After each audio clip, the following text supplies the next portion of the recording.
रूस और यूक्रेन के बीच जंग छिड़ी हुई है। दोनों देशों के बीच लगातार गोलाबारी हो रही है और इस बमबारी से यूक्रेन को काफी नुकसान हो रहा है।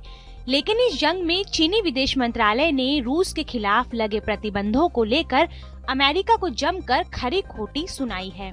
और यूक्रेन से जारी तनाव के बीच फरवरी में ही रूसी राष्ट्रपति व्लादिमीर पुतिन चीन दौरे पर पहुंचे थे। उन्होंने इस दौरान चीनी राष्ट्रपति शी जिनपिंग से मुलाकात भी की थी, जिसके बाद चीन ने यूक्रेन संकट को लेकर रूस का खुला समर्थन किया था।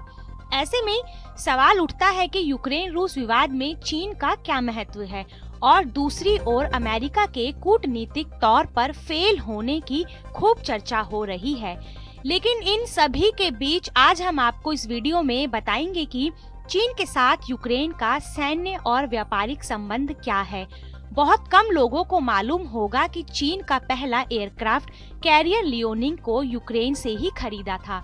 चीन अपने युद्धपोतों के लिए गैस टरबाइन इंजन और विमानों के लिए जेट इंजन का आयात भी यूक्रेन से करता है। लेकिन रूस और यूक्रेन दोनों देशों के लिए चीन कच्चे माल का सबसे बड़ा स्रोत भी है। चीन और Ukraine belt and road initiative के जरिए रेलवे और एयरपोर्ट के डेवलपमेंट से जुड़े कई प्रोजेक्ट पर एक साथ काम कर रहे हैं। चीन अपने सुअरों को खिलाने के लिए हर साल यूक्रेन से भारी मात्रा में मक्के की भी खरीदारी करता है और कुल मक्के के आयात का 90% हिस्सा अकेले यूक्रेन से आता है।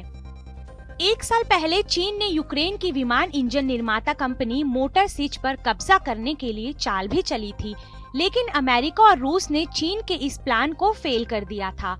मोटर सिच दुनिया की जानी मानी विमान इंजन निर्माता कंपनी है और इस कंपनी ने रूसी एएमआई हेलीकॉप्टर एंटोनोव एयरक्राफ्ट के साथ कई विमानों के लिए इंजन बनाए हैं। इस कंपनी के बने इंजनों को भारतीय वायुसेना भी अपने हेलीकॉप्टरों और एयरक्राफ्ट में इस्तेमाल करती है। चीन अपने J-20 स्टील्थ फाइटर जेट को ताकतवर बनाने के लिए एक शक्तिशाली इंजन की तलाश कर रहा था, क्योंकि लड़ाकू विमानों के इंजन की तकनीकी बहुत जटिल होती है और चीन के पास ऐसा कोई इंजन नहीं है जो J-20 को उतनी ताकत दे सके जितना ड्रैगन चाहता है। इसके लिए चीन ने अंतर्राष्ट्रीय स्तर पर एक साजिश रची थी। यूक्रेन पर रूस के हमले को लेकर अमेरिका चौतरफा आलोचना का सामना कर रहा है। आम लोगों के बीच धारणा बन रही है कि अमेरिका मुश्किल वक्त में अपने दोस्त देशों का साथ छोड़ रहा है। पिछले साल अफगानिस्तान से अमेरिकी फौज की वापसी के बाद तालिबान के कब्जे ने अमेरिका के सुपर पावर होने की नींव हिला दी थी। अब बची कसर को रूस के हमले ने खत्म कर दिया है।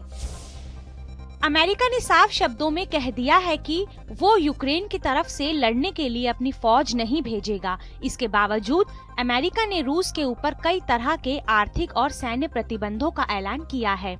अमेरिका ने यूक्रेन को सैन्य और आर्थिक मदद भी दी है, लेकिन ये सभी रूसी आक्रमण के आगे नाकाफी साबित हो रहे हैं।